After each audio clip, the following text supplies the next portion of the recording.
What is up, everyone, and welcome back to the channel. It's me again, Kazakh Nimble, bringing you more Eternal Evolution content. Now, before we get into this video, please do click like, subscribe, and comment below to help the channel grow. Now, we're going to be covering Taylor, an in-depth guide on where to get him as well by farming him, because there are places that we can do that. We're going to go through his skills, we're going to go through his equipment, his exclusives, how to build him, where he's used, and why he is just so good, especially for an elite hero. So, first things first, his passive. During a battle, Taylor gains 1% crit damage and recovers 3 energy each time he triggers a crit, and that's why it's also vital he is built with a high crit rate build, up to a maximum of 30%. The effect lasts until the end of the battle. After triggering a crit, increases crit damage by 2% and recovers 4 energy, so it gets stronger. Now, the talent effect here is when the damage bonus of this skill is increased to 30%, the damage of Fire Spirit Arrow is also increased by 3%. So there's a bit of a double whammy there. So crit rate is so important. His comment is he shoots a Fire Spirit Arrow at the nearest enemy.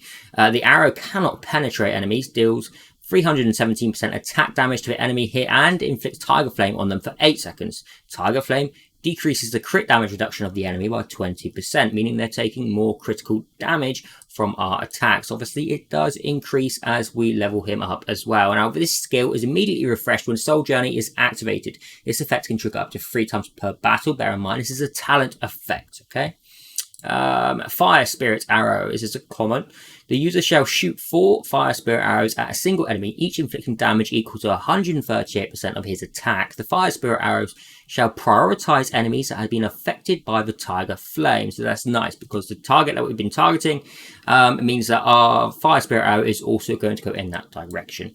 The talent effect we get for this one is immediately after entering Soul Journey, the cooldown of Fire Spirit Arrow is instantly refreshed. While Soul Journey is active, the cooldown of Fire Spirit Arrow is also reduced from 9 seconds to 4 seconds. So, super nice upgrades to his talents. Now, for his ultimate, which is obviously the big one, Taylor enters Soul Journey state, increasing his range by 50% and allowing him to quickly move to any place on the battlefield. He gains 28% attack and 15% crit rate for 9 seconds. Taylor prioritizes targets affected by Tiger Flame again when he's attacking.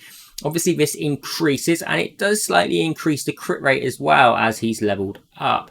Now, the talent effect on this one, the duration of the Soul Journey status, Taylor will have their crit rate increased by 15% when he is dealing damage to the enemies marked with Tiger Flame. So you could argue that, say, 70% crit rate is the ideal amount that we need, especially when we can focus on other stats once we get to about 70% crit rate. I'm not going to go into his talents because I feel like we've covered it enough here on the actual talents that take effect on his skills. Now, for equipment, as we said, we're going to want to have crit rate, right? So we want to really have something like 2 sets of Sun Signet and 1 set of attack. That's so we can scale our attack a bit and have enough crit rate so that we can perform how we want to. I know it's not quite 70% and he only has 21% crit damage. However, my substats haven't been fantastic. Now, we do have crit rate on our gloves. However, as you get further on and you get in better gear, you'll be able to switch this to the likes of critical damage. So if we can get our crit rate high enough and we can get critical damage gloves on him, that is going to be the optimal way for him to deal damage. On the helmet, we take attack, and remember, substats should always be critical rate or critical damage, or attack percent if, say, we're using crit rate or crit damage. On the boots, we want to take attack again, and here we go. Look, this is a nice roll on crit rate, so we've got the 2 into 7.5% there. No critical damage there, unfortunately.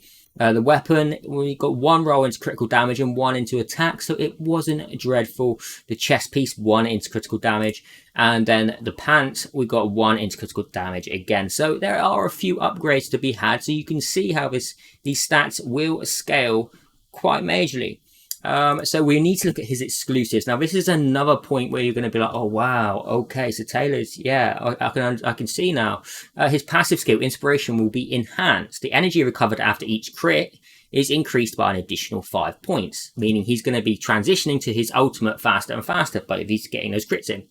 The maximum crit damage obtained after a critical strike is increased to a maximum of 50%. So we can now go from 30% crit damage max to 50% on his first exclusive. The second one, the crit damage bonus gained after triggering crit will be increased by an additional 1%. Now that won't increase the cap, however, it does mean we reach that cap faster, meaning he's going to be dealing the more damage quicker. The second one, again, it just triggers it up to 2%, which is very nice. Now, the fourth one here is pretty good. After receiving 45% crit damage from Inspiration, reduce the cooldown of Taylor's Fire Spirit Arrow by 1.5 seconds, meaning he's going to be attacking faster again.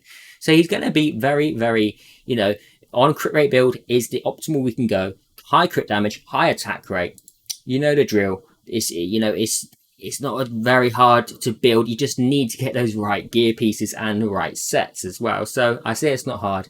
It takes time to get those rolls. You need to be lucky. You need to be lucky. Now, where do we get Taylor? Well, it's pretty simple. In Elite Campaign on stage 2 and 9, we can farm these each day. You can do a sweep of 3, which you should always do every day, to be honest. You should do this every day, to be honest. And you'll get a few copies of him for free. So after a time, you're going to be getting free, basically a shard of Taylor for nothing. So that's why that is ideal. Other than that, there is no other place really to get Taylor, or not that I'm aware of, other than summons and from events, that kind of thing. Now, where is Taylor used? Obviously, he's used in Decent Chaos. I covered enough of Decent Chaos. I don't need to go into there. Now, he is also very, very good in Tara Dome. And I did make a video on that. So I don't know if I need to cover that one too. All you need to do is you need to set him to manual so that you control him and you can move him inside the ring so that we're in the range of the boss's aura or radius of taking damage. Because normally you're only supposed to use melee heroes, but you use Taylor here so that we can do some crazy damage to the boss and really push forwards there without having to build any melee damage dealers. Next thing on that as well is the little crustaceans that are on the floor. If you leap to each one, each time you kill one, it will fully refresh your energy so that you can leap and leap and leap again to the next one to make it a really fast succession of killing those as well. Sinsaro Marsh, he can be used. Just be aware, he can leap back sometimes into the spiders, which can be a bit of an issue. So you may want to manual him there so you can control where he's going. He's obviously very good in Soul. He's just good everywhere. He really is good everywhere.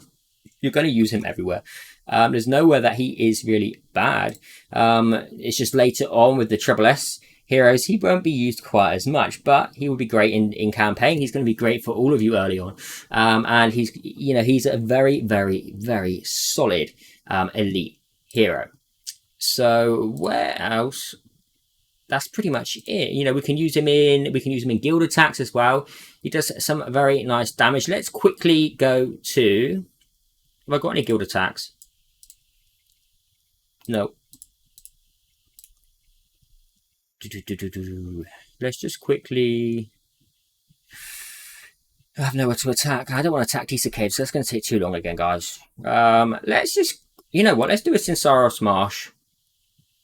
Because I do need to go through this, and I do need to manual him here. I've been struggling on this one lately.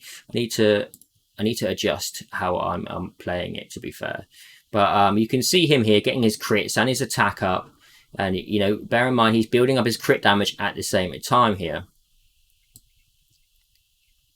Now, sometimes I would say go over here so that he starts to attack the spiders so they don't approach our group so much. But sometimes he doesn't quite target them. He did that time, yes, I know. But sometimes he won't. And then we can be in a bit of trouble when they spawn there, for instance. But he is popping them out. And now we're going to move it away, back into the center a moment. The boss is taking a pretty good amount of damage. Emma's really nuking through. We have been hit by the poison spiders, and I don't know if we're going to survive. I think we were about to get nuked. Yeah.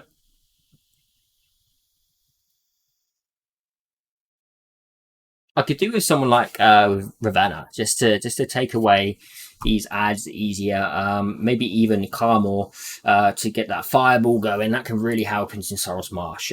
So heroes like that are always a great use. But you could see the kind of use that we're using here with Taylor. wasn't the best showcase of him, but you kind of get the gist on his crit rate happening, that he's getting attack increase, he's getting crit damage increase, and the faster, you know, he's really building up that energy.